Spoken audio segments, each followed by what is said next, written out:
I'm about to be ranking the best center from every NBA team. It's a position that's drastically changed yet quietly snuck up on us as one of the more deeply talented ones in the league. So stay tuned to find out who's the best man holding down the paint in the game today. Welcome to D-Flow Hoops. If you're new here and a passionate basketball fan craving for NBA content during the suspension, start now by subscribing and clicking the bell so you don't miss anything. Now let's get into it. Number 30, John Henson of the Detroit Pistons, who was the 14th pick from 2012's NBA draft and hasn't quite lived up to lottery pick expectations. What's interesting about him is he's right-handed, but every layup he attempts is with his left hand.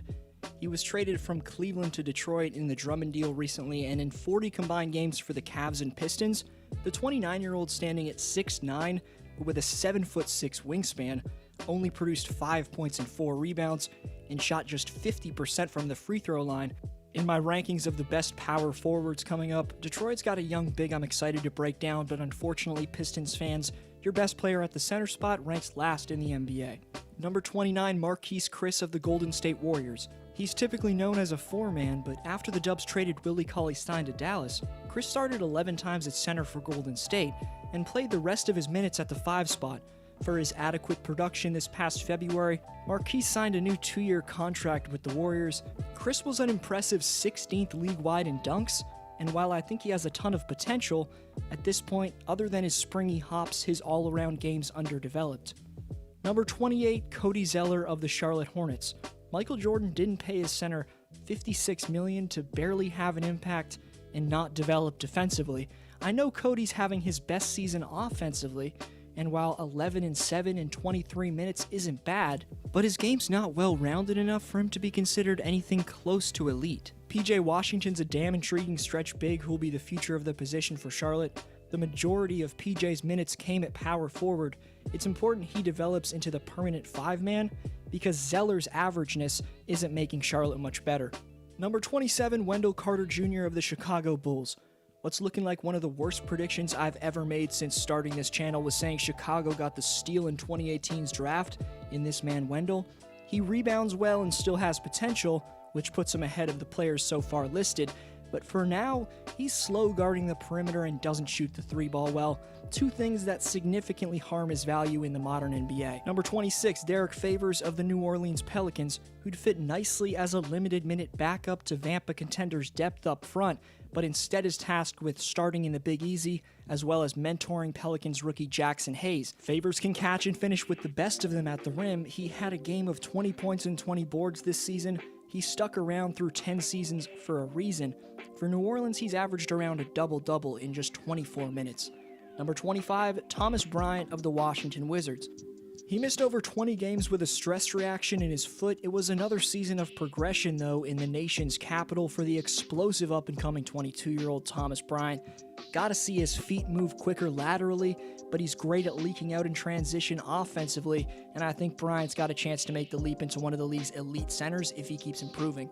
Number 24, Ivica Zubac of the Los Angeles Clippers. He's the fairly unknown Croatian in the middle amidst a team with 4 18-plus per game scores, but the Clippers center's more valuable than you know him to be. Despite Zubac being a stocky 7-footer weighing in at 240 pounds, he's second among all centers in defensive real plus-minus, and his rotations have been extremely solid on the back end for the Clippers. Number 23, Jarrett Allen of the Brooklyn Nets. Despite backing up DeAndre Jordan, BKN's backup 5 slightly edges out DJ as the Nets' best center.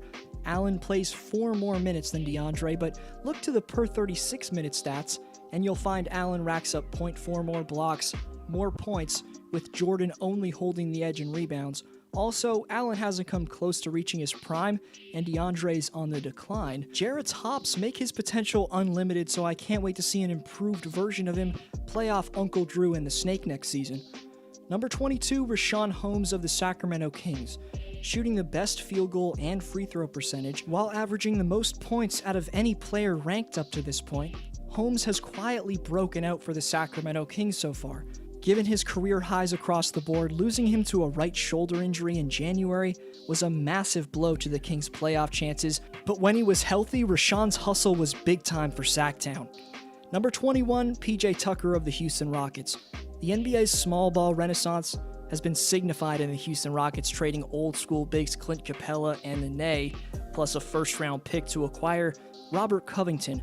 That's left PJ Tucker to hold down the paint and essentially do every bit of dirty work, while PJ is one of the top league-wide defenders on the wing and an automatic three-point shooter from the corner. Him playing center when things get gritty in the playoffs seems unconventional. That's why he doesn't rank any higher. Number 20, DeAndre Ayton of the Phoenix Suns. Every injury from 2018's number 1 pick have been in his ankles, with 4 separate injuries to them in this season alone. Ayton missed 35 of the Suns' 65 games, partly due to a banned substance suspension. He did put up 19 and 12 with about 2 blocks per game when he was on the floor, but let's see him stay on the floor and away from whatever substance he was suspended for. Number 19, Jonas Valanciunas of the Memphis Grizzlies. He's averaging career highs across the board, and I wanted to rank a player whose game I really respect in Valanciunas higher.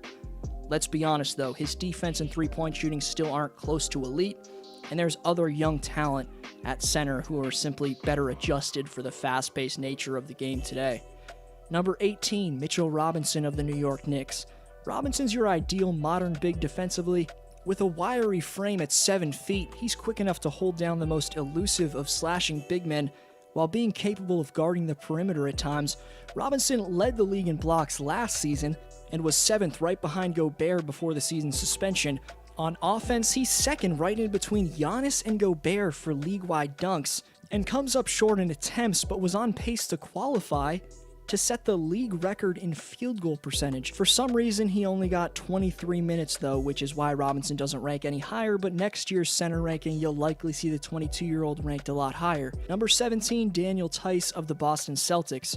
In 10 games after the All-Star break, check out the beastly numbers from the versatile German protecting the paint in Beantown.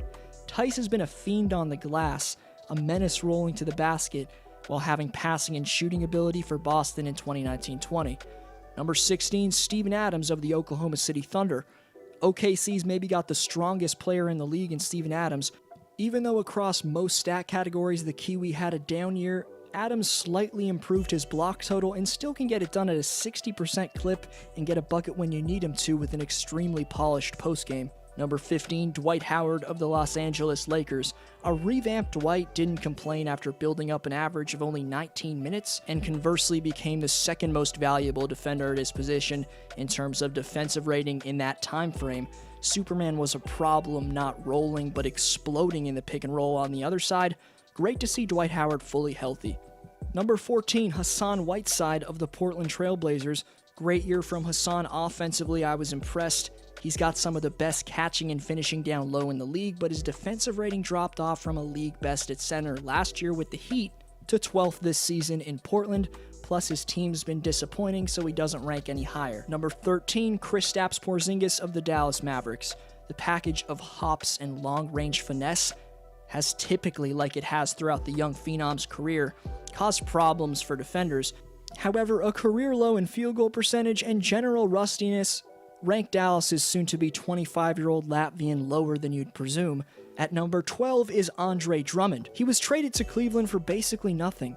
That and the fact that the best rebounder in the game ranks as the 12th best center just goes to show how deep this position's gotten.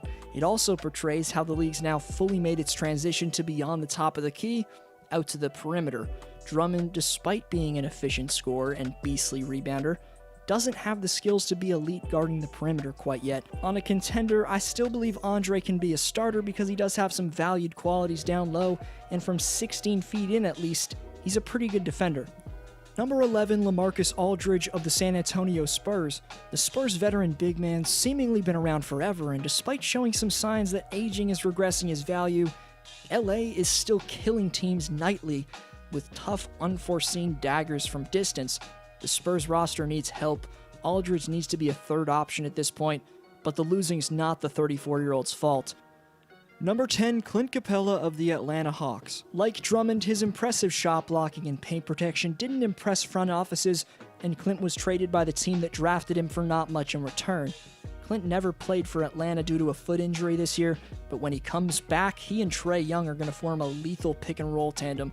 From Houston's perspective, trading this man was a big-time mistake in my opinion, but similarly to Whiteside, Clint's defensive rating dramatically dropped off from last year, but those three centers in Drummond, Whiteside, and Capella in another era could carve out legacies as all-time greats with their abilities, but in the 2020s, they'll get criticized for their lack of foot speed. Number 9, Brook Lopez of the Milwaukee Bucks, who's first in defensive rating among centers, second in blocks, and for the second straight year is leading the NBA by a mile in the hustle stat shots contested. The 12-year veteran Lopez made a name for himself as an inside-and-out scorer as a New Jersey/Brooklyn Net, but in Milwaukee, Brook's defensive energies reached heights I don't think anyone thought it had the potential to get to. Number 8, Nikola Vucevic of the Orlando Magic, the pride of Orlando.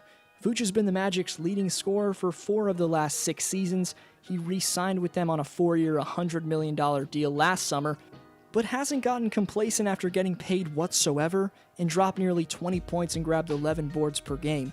He's a league average defender, but has maybe the smoothest release from beyond the arc of any center ranked today. Number 7, Serge Ibaka of the Toronto Raptors. Having officially made the transition from a stretch 4 into a stretch 5 in the 6, a record set by Serge that I've mentioned before, but speaks to his versatility, is the fact that the 2019-20 season saw him become the first player ever to record at least 1,500 blocks while having 500 threes. Serge's contract's up this offseason. He says he wants to stay in Toronto, and as a Raps fan, I'm praying they lock him up long term. Number 6, Miles Turner of the Indiana Pacers. It's the second straight year where Miles has been tops in blocks per game and led the Pacers into legitimate respectability. When you're watching Turner, you're witnessing the most elite rim protector in the NBA right now, but he'd rank higher if he could be more consistent and well-rounded offensively, while grabbing more than 6.5 rebounds. Number 5, Bam Adebayo. Simply, this man holding down the paint in South Beach is the definition of that aforementioned well-rounded quality that Turner lacks. Bam's got a handle and attacks the rim with relentless prowess, and while purely analyzing rim protection, Miles has the upper hand. Without a doubt, the best defender on the perimeter from centers is the menace that is Bam Adebayo. He put up over a steal and block per game, and the other end saw Bam develop into a passing wizard. Suddenly he can find seams and defenses like a top facilitator at guard. What a well-rounded prodigy that the Heat have in Bam Adebayo. Number 4, Karl Anthony Towns, the position's leading scorer with a staggeringly dominant stat line of 26 points, 11 boards, plus 4.5 dimes on brilliant shooting percentages. You could argue Cat should be higher than this, however it's Towns' scoring and rebounding that ranks him where he is. He's improved defensively, yet is still lacking big time in his lateral ability. Number 3, Nikola Jokic, typically ahead of the pack in assists among centers, while being the third-seeded Nuggets leader in 3 of 5 major stat categories. Joker's artistry in 2019-20 was at its peak.